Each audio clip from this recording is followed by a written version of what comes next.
तो सर दो शब्द रखेंगे आप लोग के बीच।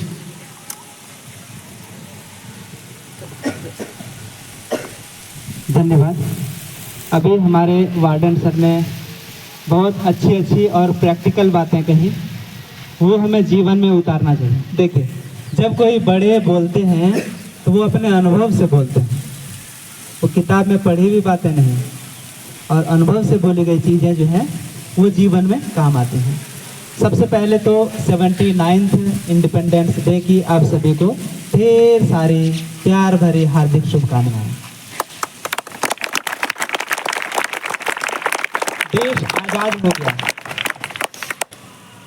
आज वो देशभक्त थे, उन्होंने देशभक्ति दिखाई, उन्होंने मेहनत करी, और हम अपने पुरखों का जो किया धरा है वो खा रहे हैं। लेकिन ये सुरक्षित कब रहेगा?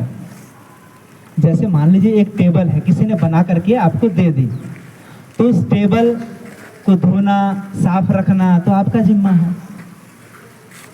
मैं एक प्रश्न करूं, कितने लोग यहाँ देशभक्त हैं? तो सारे बोलेंगे हम देशभक्त हैं। आखिर देशभक्ति का मतलब क्या होता है? देशभक्ति का मतलब होता है सिर्फ झंडे फहरा लेना, अपनी गाड़ी में झंडे टांग लेना, तिरंगे का बैच यहाँ लटका लेना।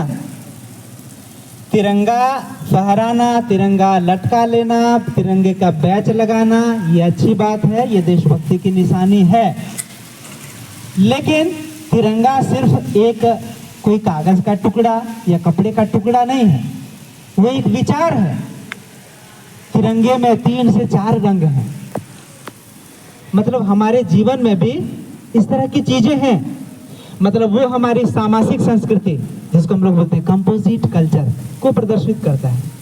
ऊपर केसरिया रंग, बीच में सादा रंग, और सबसे आखिर में हरा रंग है, और सबसे मध्य में जो चक्र है वो ब्लू रंग का है, नीले रंग का है।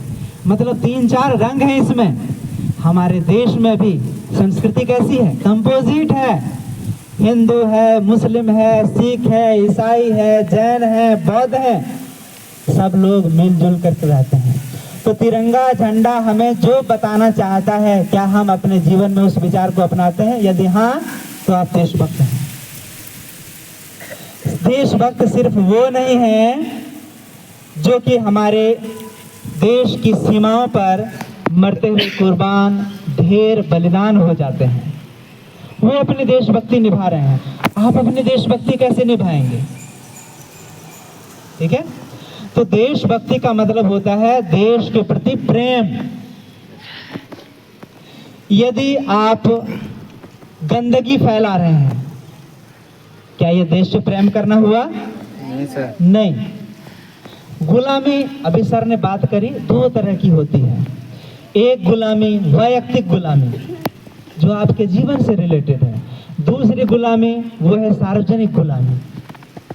वैयक्तिक गुलामी अभी भी लोगों के अंदर बनी हुई है।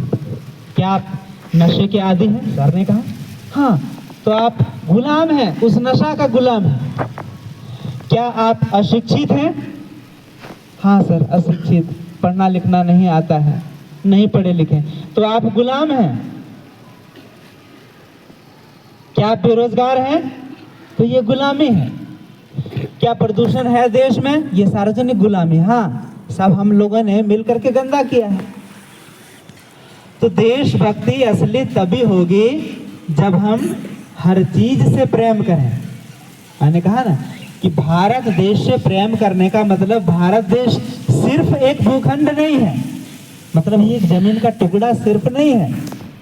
देशभक्ति का मतलब अपने देश के भूभाग से प्रेम करना, यहाँ की मिट्टी के एक एक कण से प्रेम करना, यहाँ की चट्टानों से प्रेम करना, यहाँ की नदियों से प्रेम करना, यहाँ के जंगलों से प्रेम करना, यहाँ के लोगों से प्रेम करना, यहाँ के पशुओं से प्रेम करना, यहाँ की हर जातियों से प्रेम करना, यहाँ के हर धर्म से प्रेम करना।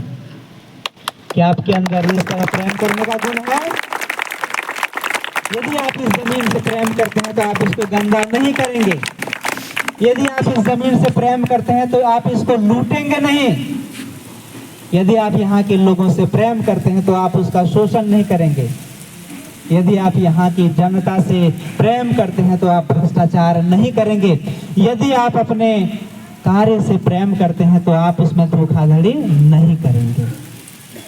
देशभक्ति का मतलब, आपके लिए देशभक्ति का मतलब क्या हुआ? ये सारी चीजें, उन सभी से प्रेम करिए और आपका मुख्य जो कार्य है उससे आप प्रेम करिए।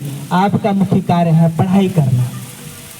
यदि आप अच्छे से अपनी पढ़ाई कर रहे हैं, इसका मतलब आगे जा करके आप अच्छे अच्छे कार्य करिएगा तो वो देश की सेवा हो। तो आप अभी अच्छे से नहीं पढ़ेंगे, यदि आप नशे में बिजी रहेंगे, यदि आप पढ़ाई नहीं करेंगे तो क्या होगा? ये देशभक्ति नहीं है।